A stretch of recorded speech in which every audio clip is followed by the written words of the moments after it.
Good morning प्यारे बच्चों। हम पढ़ने जा रहे हैं प्रविशेषण। प्रविशेषण नाम से ही पता चलता है ये क्या करते हैं, विशेषण की विशेषता बताते हैं। किसकी विशेषता बताते हैं? विशेषण की विशेषता बताते हैं। यानी कि विशेषण की विशेषता बताने वाले शब्दों को क्या कहते हैं? प्रविशेषण कहते हैं। जैसे यह बहुत गहरा कुआं है। अब यहाँ पर देखना, कुआं क्या है? विशेष्य, यानी कि कुएं के बारे में बताया जा रहा है कि ये क्या है? बहुत गहरा है। तो कुआं तो क्या हो गया? विशेष्य। गहरा क्या हो गया? विशेषण। और गहरे की भी विशेषता क्या है? बहुत। गहरे की भी विशेषता क्या है? बहुत। तो यहाँ पर बहुत क्या है? प्रविशेषण। दूसरा है तुम तो बहुत ईमानदार बालक हो। अब देखना, यहाँ पे बालक तो क्या है? विशेष्य। ईमानदार क्या है? विशेषण। लेकिन ईमानदार की भी विशेषता क्या है? बहुत। ईमानदार की विशेषता क्या है? बहुत। तो यहाँ पर बहुत क्या है? प्रविशेषण। क्या है? प्रविशेषण। जैसे ये उदाहरण है, रेखा को हल्के हरे रंग की साड़ी बहुत पसंद है। अब देखना, यहाँ पे रंग के बारे में बताया जा रहा है। किसके बारे में? रंग के बारे में। यहाँ पर रंग क्या है? विशेष्य। रंग क्या है? विशेष्य। हरा क्या है? विशेषण। यानी कि इस रंग की विशेषता क्या है? हरा। और इस हरे की भी विशेषता क्या है? हल्का। इसकी भी विशेषता क्या है? हल्का। मतलब हल्का हरा रंग। हल्का हरा रंग। तो हरे की विशेषता क्या हो गई? हल्का। तो यहाँ पर ये क्या है? प्रविशेषण। वह तो बड़ा आलसी आदमी है। यहाँ पर आदमी तो क्या है? विशेष्य। आलसी उसकी क्या है? विशेषता। लेकिन आलसी की विशेषता क्या है? बड़ा। आलसी की भी विशेषता क्या है?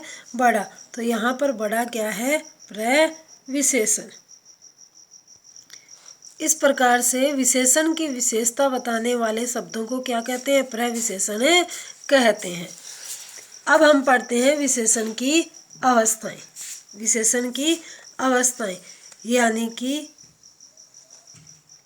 विशेषण की कितनी अवस्थाएं होती है? 3। विशेषण की कितनी अवस्थाएं होती है? 3 अवस्था। नंबर 1 है मूलावस्था, नंबर 2 उत्तरावस्था, नंबर 3 उत्तमावस्था। अब देखो, जो मूलावस्था होती है उसमें किसी से किसी की कोई तुलना नहीं होती, मतलब ये अपने आप में श्रेष्ठ होती है। उत्तरावस्था, इसमें क्या होता है? दो व्यक्ति, दो वस्तुओं के बीच में क्या की जाती है? तुलना की जाती है और एक को श्रेष्ठ बताया जाता है। इसमें क्या होता है? 2 की तुलना की जाती है, एक को श्रेष्ठ बताया जाता है दोनों में। उत्तमावस्था, इसमें क्या होता है? बहुत सारों में, बहुत सारी व्यक्ति हो सकते हैं, वस्तुएं हो सकती है, उनमें क्या की जाती है? तुलना की जाती है और उनमें से एक को श्रेष्ठ बताया जाता है। नंबर 1 है मूलावस्था। यह विशेषण का मूल रूप होता है। कौन सा रूप होता है? मूल रूप होता है। मैंने जैसे बताया आपको, किसी से किसी की कोई तुलना नहीं होती, ये अपने आप में श्रेष्ठ होता है।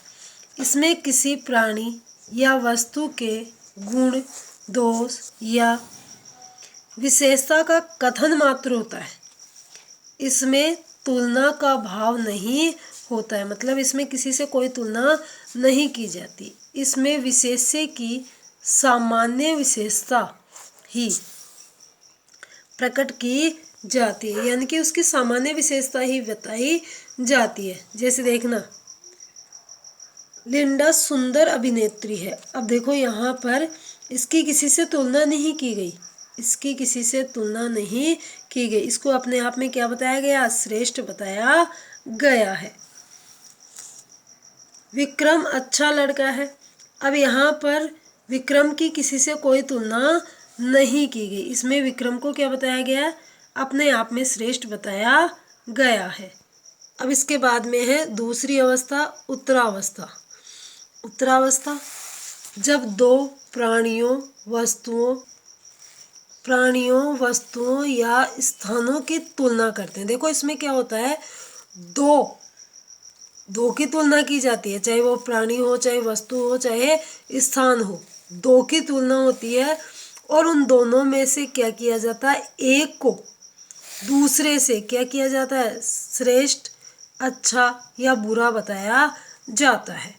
श्रेष्ठ भी बता सकते हैं, अच्छा भी बता सकते हैं और बुरा भी बता सकते हैं। मतलब दो की तुलना होती है और दोनों में से एक को श्रेष्ठ या बुरा बताया जाता है।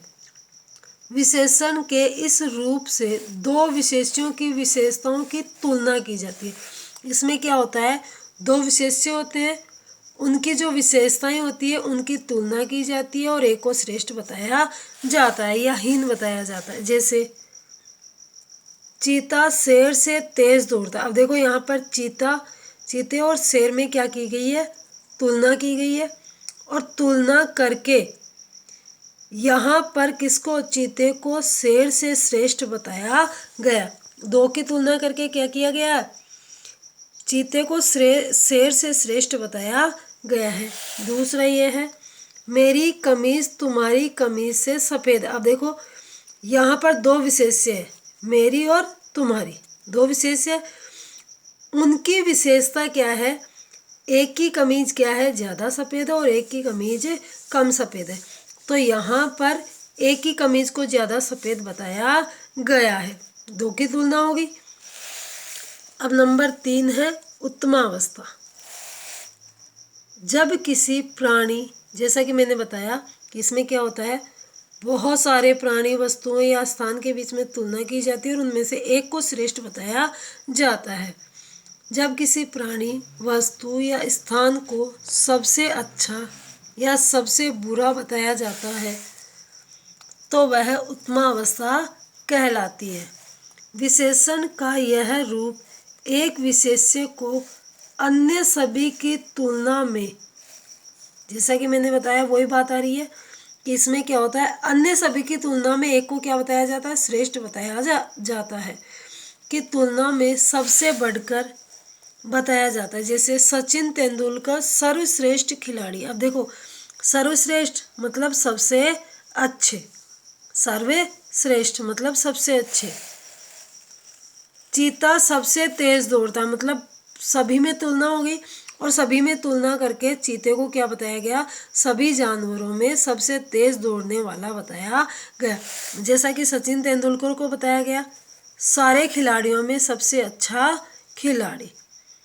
एक बार दोबारा से रिपीट कर देती हूँ, मूलावस्था में किसी से किसी की कोई तुलना नहीं होती, अपने आप में श्रेष्ठ होता है। उत्तरावस्था में दो व्यक्तियों, दो वस्तुओं, दो स्थानों की तुलना होती है और एक को श्रेष्ठ बताया जाता है। उत्तमावस्था में बहुत सारे व्यक्ति, वस्तु या स्थान के बीच में एक को श्रेष्ठ बताया जाता है।